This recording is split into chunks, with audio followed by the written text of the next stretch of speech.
Эфир абхазского телевидения продолжает русская служба новостей. Здравствуйте. Сегодня в выпуске. Государственный и общественно-политический деятель Сократ Джинджолия принимает поздравления с юбилеем и высокой государственной наградой.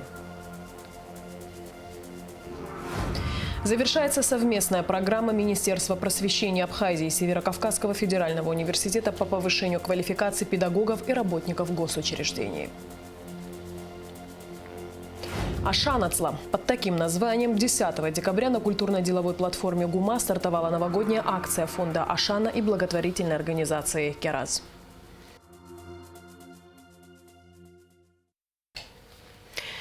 11 декабря известному государственному и общественному деятелю Абхазии Сократу Джинджолия исполнилось 85 лет. В этот же день президент Аслан Бжаня подписал указ об его награждении ордена Махцапша первой степени. Как говорится в тексте указа, за весомый вклад в национально-освободительное движение и становление абхазской государственности. Глава государства принял юбиляра и лично вручил ему высокую награду.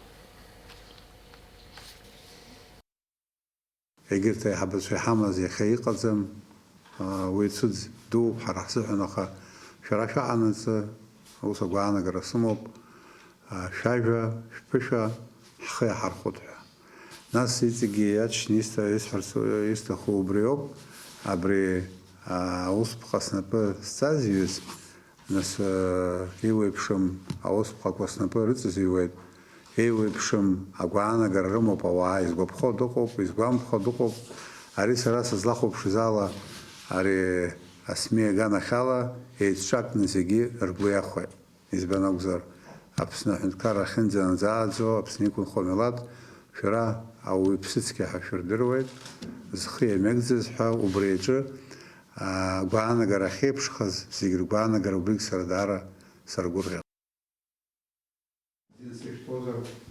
Абри ере шахнаго убрачка.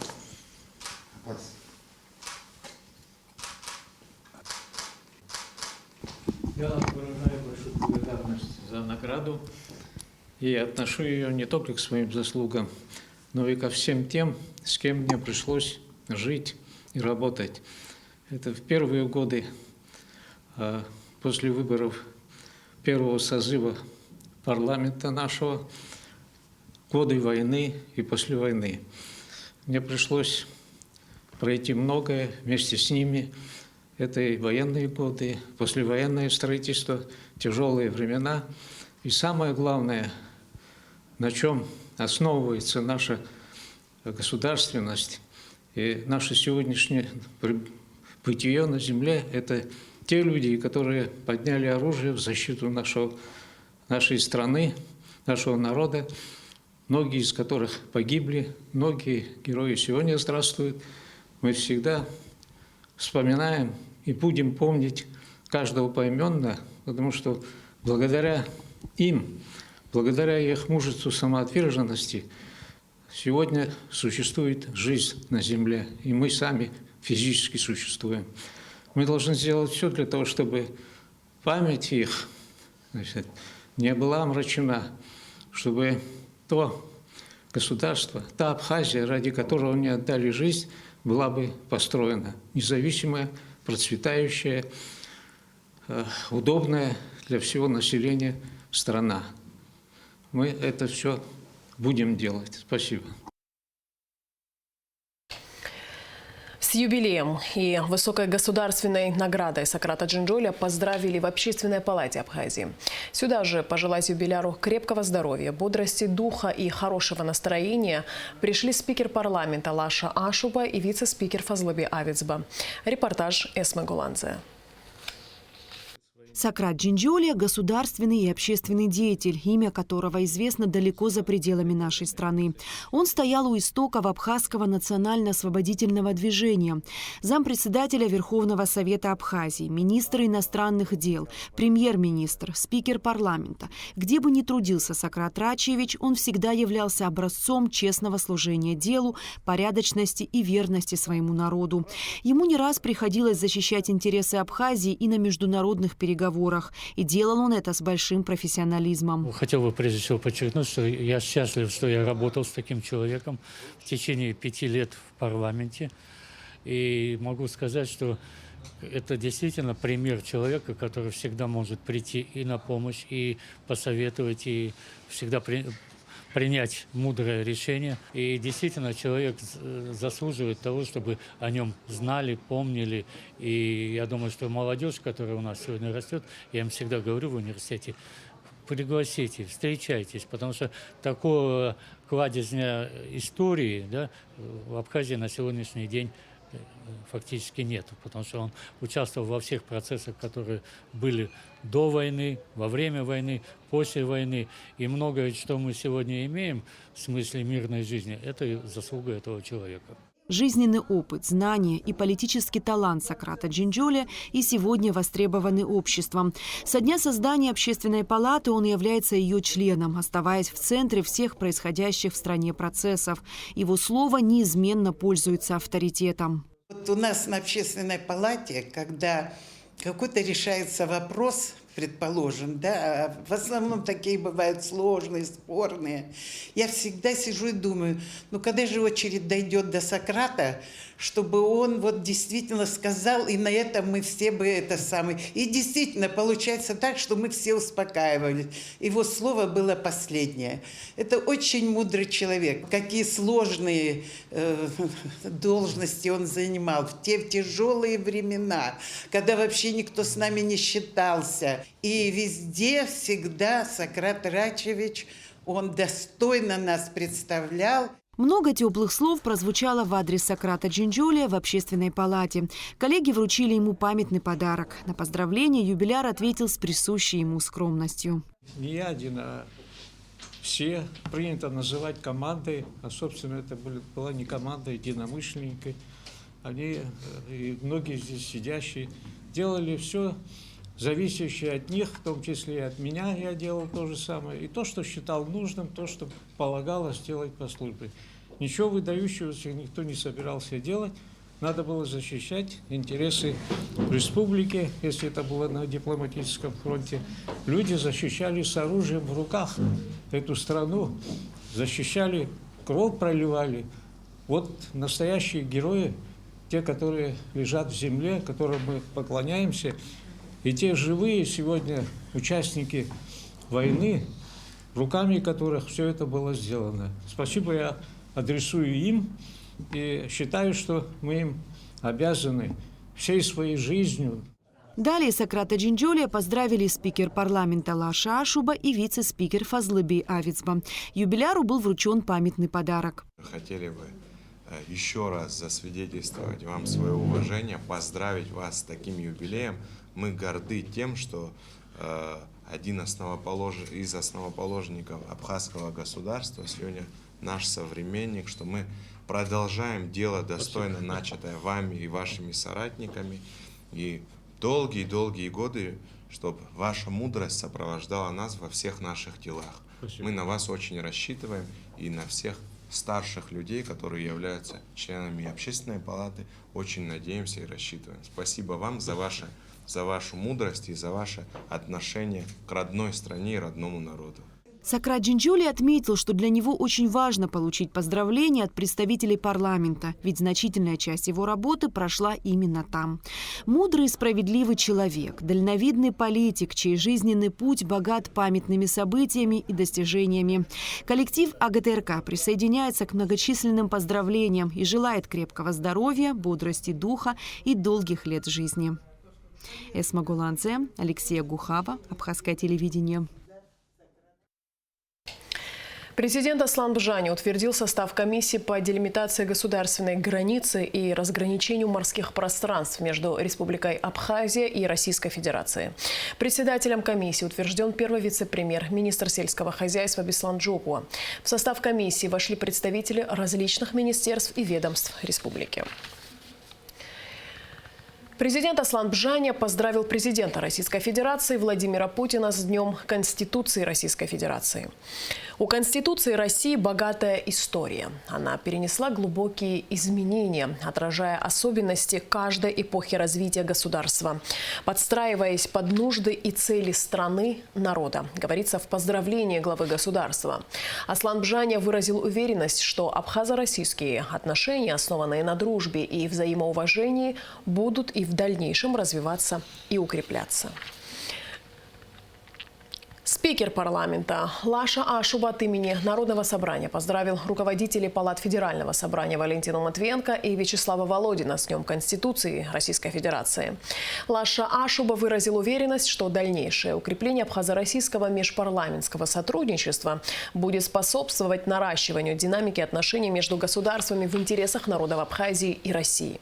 Лаша Ашуба также направил поздравления чрезвычайному и полномочному послу Российской Федерации в Республике Абхазия Михаилу Шургалину. Вот уже несколько месяцев Министерство просвещения Абхазии совместно с Северо-Кавказским федеральным университетом реализует объемную программу по повышению квалификации педагогов и работников госучреждений. Проект направлен на обучение специалистов в разных сферах и уже дает свои результаты. Подробнее в репортаже Гугуцы Вардания. Поделиться опытом, получить новые знания, применить инновационные методики. На протяжении 2 месяцев работники госучреждений республики проходят программу по повышению квалификации. Проект направлен на обучение специалистов в области педагогики, энергетики, туризма, IT-технологий. Большое внимание, конечно же, уделяется учителям. Лекции проходят практически во всех районах Абхазии. Например, 12 декабря в стенах Сухумской абхазской школы номер 1 собрались преподаватели русского языка и литературы с разных уголков Абхазии. Полученный или продукт исследования и, соответственно, оформление результатов. В этом тоже нужно заявить. Вот так интересно и динамично о новых методиках обучения русского языка и литературы рассказывает специалист Северо-Кавказского университета Наталья Дронова. Главная задача – передать опыт и поделиться знаниями с коллегами. Наша задача действительно помочь как-то учителям, да, возможно, показать им какие-то новые грани. В частности, я рассказываю о современных методах и приемах обучения русскому языку. Сегодня мы, допустим, говорили с ними о проектной деятельности. Да? И, соответственно, если у слушателей возникают какие-то вопросы, да, какие-то темы новые для обсуждения появляются у нас, то мы всегда с радостью готовы на них ответить. Проект по повышению квалификации педагогов и работников госучреждений очень объемный. В программе принимают участие более 600 человек. Сами же участники отмечают теплую атмосферу и уже применяют на опыте новые знания. Очень интересно. Сегодня нам были показаны совершенно новые методики, о которых мы ранее не слышали. Вот TED-лекция очень интересна. Как проводить, например, сопоставление с разными жанрами, да, в языковой среде с прошлых лет и современных. Вот была проведена аналогия с тем, что такое дневник, жанр дневника и блога. Очень интересно, очень, скажем так, глубоко. И вот обещали даже материалы нам скинуть для практических занятий, скажем так. Это время пролетело совершенно незаметно, потому что погружение было полностью и в литературу, и в русский язык. Высокий уровень, мастерство, разнообразные примеры, которые действительно и созвучны с нашей сегодняшней работой. Высокий уровень их учеников, которые уверенно говорят, которые владеют и вербаликой, и невербаликой.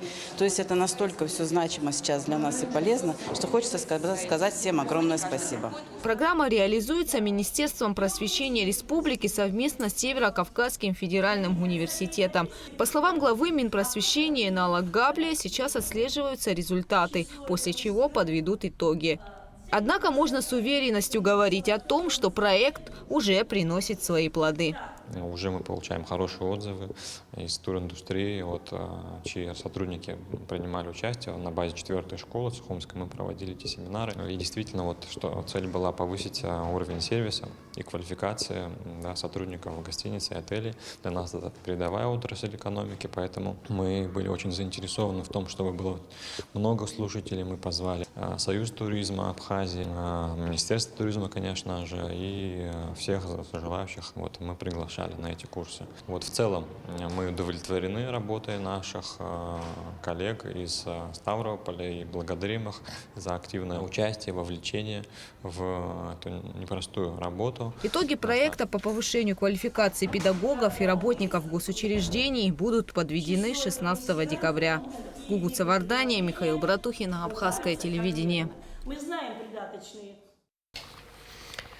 Сотрудники отдела по делам несовершеннолетних УВД по городу Сухум продолжают проводить встречи с учащимися школы с целью профилактики преступности в молодежной среде, а также других правонарушений, преступлений, совершаемых несовершеннолетними. Об этом в материале пресс-службы МВД. Сотрудники отдела по делам несовершеннолетних УВД по городу Сухум продолжают встречи с учащимися школ с целью профилактики преступности в молодежной среде, а также других правонарушений и преступлений, совершаемых несовершеннолетними. В ПДН УВД по городу Сухум 4 штатные единицы, 4 инспектора, которые зонально распределены по всем средним школам города Сухум и территориально прикрепленные к нему участки. Каждый инспектор, согласно графику, посещает те школы, которые обслуживает, проводит профилактическую беседу, ходит по классам, проверяет вместе с педагогами и организаторами по воспитательной части и с директорами уборные. Для выявления лиц, которые могут употреблять табакосодержащие вещества, электронные сигареты, для их выявления и дальнейшей работы с ними. Также проводятся беседы по поводу успеваемости, посещаемости, поведения, об уставе школы и надлежащем виде ученика. Встреча с подростками в школе и проведение плановых профилактических бесед является неотъемлемой частью работы ПДН. Сотрудники настоятельно рекомендуют соблюдать правила поведения на улице, в общественных местах, местах массового отдыха. Они напомнили школьникам о вреде употребления спиртных напитков и табака, а также объяснили, чем опасны эти пагубные привычки. Однако в последнее время проблема курения табака, никотиносодержащих и электронных сигарет приобретает серьезные масштабы. Усугубляет ситуацию тот факт, что электронные сигареты сегодня находятся в свободном доступе для школьников. МВД планирует предпринимать меры для ограничения доступа несовершеннолетних к приобретению электронных сигарет. Наиболее острая проблема сейчас мы стали сталкиваться инспектора по поводу курения. Особенно электронные сигареты, которые доступны каждому. Любой человек, любой ребенок может прийти в магазин, приобрести без старшего и без каких-либо соответствующих документов. Одной из наиболее актуальных и социально значимых задач, стоящих перед нашим обществом сегодня, безусловно, является поиск путей снижения роста преступлений среди несовершеннолетних и повышения эффективности их профилактики. Если говорить о том, что несколько лет тому назад инспектора могли в неделю раз-два посетить школу для данной работы, сейчас мы ежедневно проводим такие мероприятия, как по классам, как посещение школы, это ежедневная работа стала. Также инспектора по делам несовершеннолетних проводят во время учебных занятий рейдовые мероприятия, как на центральном рынке, в парке, также по набережной, для выявления лиц, те, которые уклоняются от учебы, в учебное время не посещают школу. Хочется надеяться, что данное мероприятие не прошло даром, и ребята запомнили основные правила поведения в школе и за ее пределами. Инспекторы ежедневно проводят работу с учащимися школ, однако сотрудники напоминают молодым людям, что их жизнь зависит только от них самих. Ашанацла. Под таким названием 10 декабря на культурно-деловой платформе ГУМА стартовала новогодняя акция благотворительного фонда Ашана и благотворительной организации Керас. Ее цель – подарить детям праздник и веру в новогоднее чудо.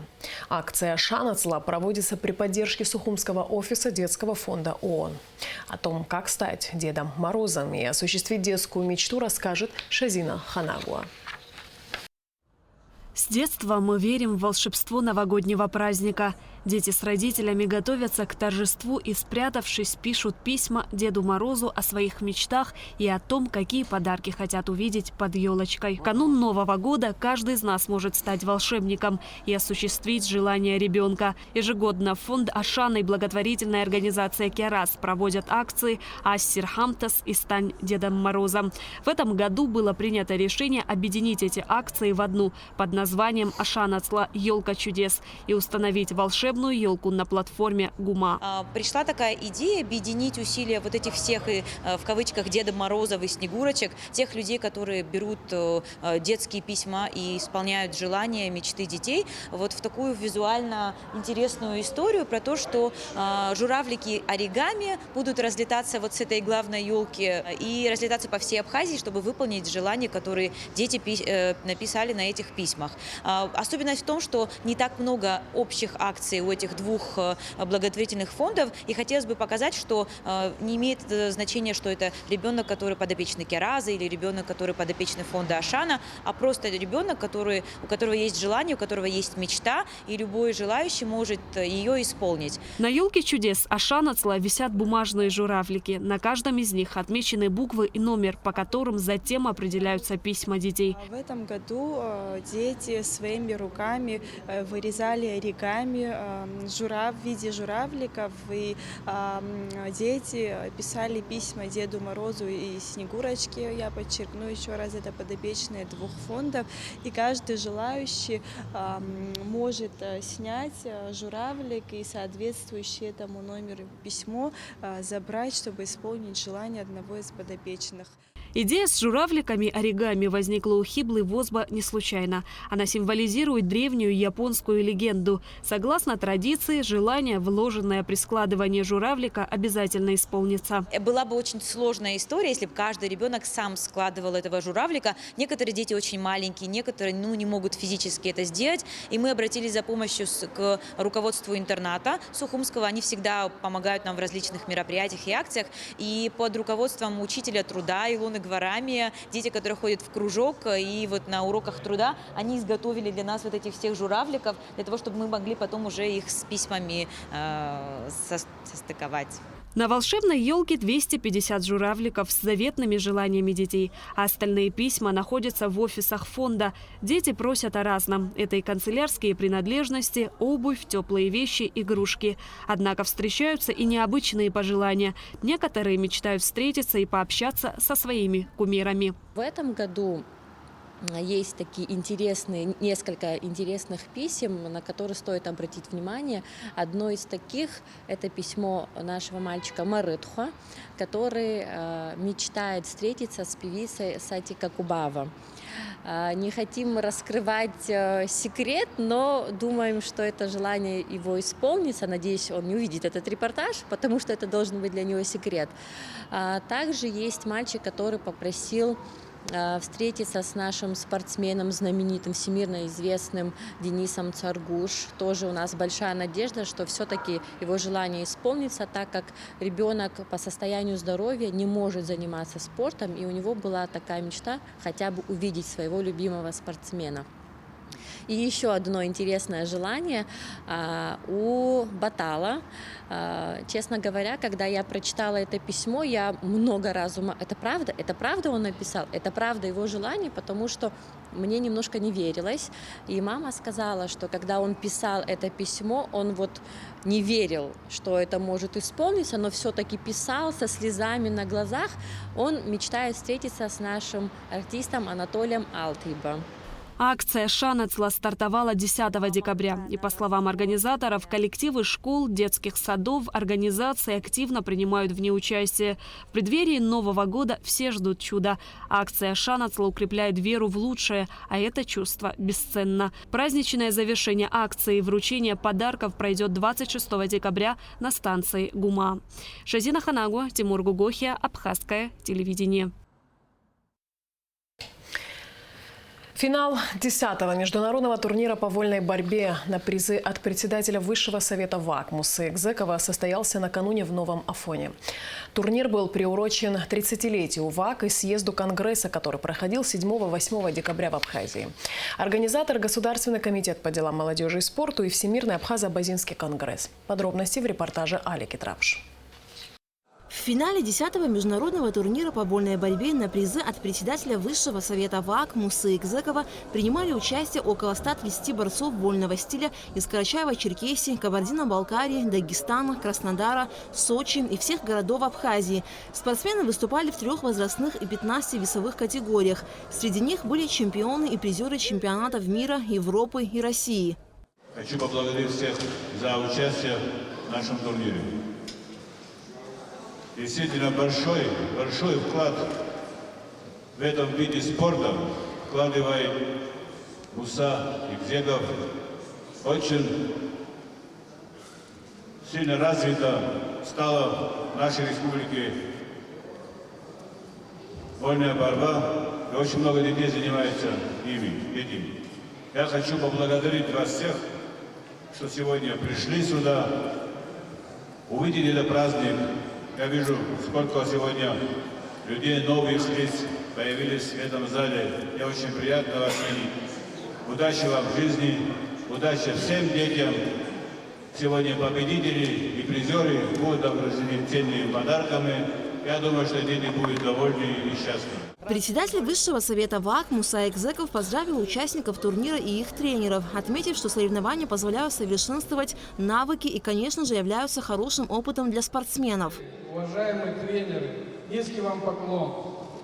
Всю красоту, которую мы видим сегодня, и всех замечательных ребят, это благодаря вашему неуемному труду. Мы видим, как вы переживаете, вы голоса теряете, подсказывая, напоминая какие-то еще приемы эмоционально. Спасибо вам за это. Дорогие мои младшие братья, независимо, какое место вы заняли сегодня, вы все победители. Я вижу в каждом из вас большущий талант. Я убежден в том, что каждый из вас достигнет высочайших результатов как в спорте, так и во взрослой жизни. Я искренне этого вам желаю. Главный судья турнира, судья международной категории Алихан Карацев отметил, что соревнования организованы на высоком уровне. Уровень борьбы, дети, особенно маленькие возрастные группы, очень хороший показали. Я даже на удивление был удивлен местных маленьких спортсменов, мастеровитостью их. Чувствуется, есть школа, чувствуется, есть хороший именно тренерский состав. Это видно по борьбе этих детей, что борьба поставлена. По итогам соревнований и решением председателя Высшего совета ВАК спортсмены всех весовых категорий, занявшие первые места, получили денежные призы по 15 тысяч рублей. Борцы, оказавшиеся на вторых местах, по 10 тысяч рублей. Бронзовые призеры соревнований по 5 тысяч рублей. Общий призовой фонд турнира составил 525 тысяч рублей. Спортсмен из Гудауты Даниил Пиля 4 раза становился чемпионом Абхазии и в финале 10-го международного турнира по вольной борьбе занял первое место. Боролся я с мальчиком из Дагестана, выиграл 15-5. В финале боролся с мальчиком Сухума, выиграл 3-1, занял первое место. Международный турнир по вольной борьбе на призы от председателя Высшего совета ВАК, мецената Мусы Экзекова традиционно проводится в Абхазии с 2011 года. За это время в соревнованиях приняли участие сотни спортсменов из России и Абхазии. Алика Трапш, Адиса Сагария, Камила Джопа, Абхазское телевидение. С 15 по 24 декабря в Центральном выставочном зале Союза художников Абхазии пройдет выставка, посвященная 155-летию со дня рождения известного абхазского художника, сценографа, искусствоведа и художественного критика Александра Чачуба-Шервашидзе. В экспозиции будут представлены более 80 работ, декорации и эскизы костюмов, созданные в петербургский период художника, когда он работал декоратором Александринского и Мариинского театров. Особый интерес на выставке представляет серия, созданная им во время его работы сценографом в легендарном русском балете под руководством Дягилева. Эскизы к балетам «Лебединое озеро», «Весна священная» и «Веселая смерть». В завершении выпуска прогноз погоды.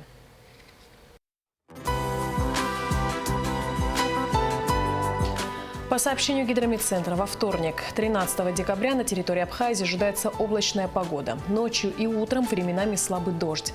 Во второй половине дня ближе к вечеру возможна гроза. Температура воздуха ночью плюс 5-10, днем 7-12 тепла. Температура морской воды плюс 15.